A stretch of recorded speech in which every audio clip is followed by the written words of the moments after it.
సరస్వతీ నది ఒడ్డున ఒక రాజ్యం ఉంది. ఆ రాజ్యం పేరు సౌరాష్ట్రం.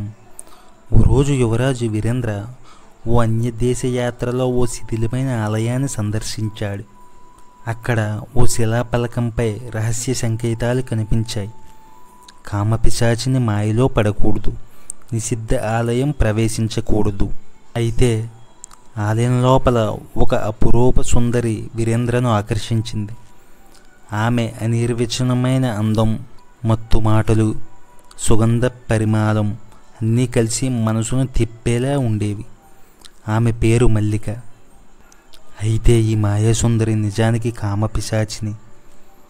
ఈ భూతవేషంలో ఉన్నది శాపగ్రస్త అప్సరస. ఆమెకు ప్రతి శుక్ల పౌర్ణమికి ఒక యువకుడిని బలి ఇవ్వాలి, లేకపోతే ఆమె శక్తి నశిస్తుంది.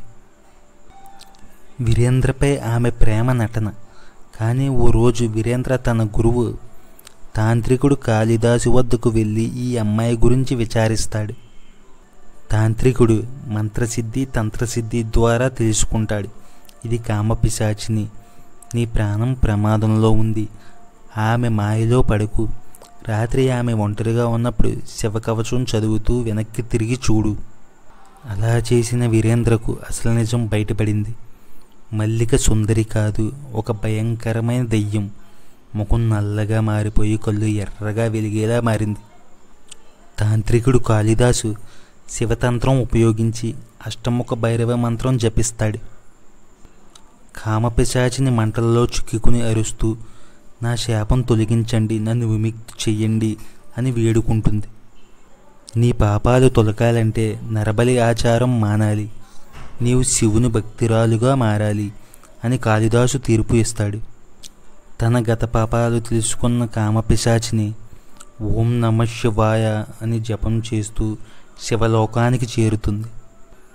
వీరేంద్ర సురక్షితంగా తిరిగి తన రాజ్యంలోకి వెళ్ళి ఓ మహారాజుగా పరిపాలిస్తాడు. కామప్రేరిత మాయలో పడకూడదు, జ్ఞానం తంత్ర విద్య ద్వారా మనల్ని మనం రక్షించుకోవాలి.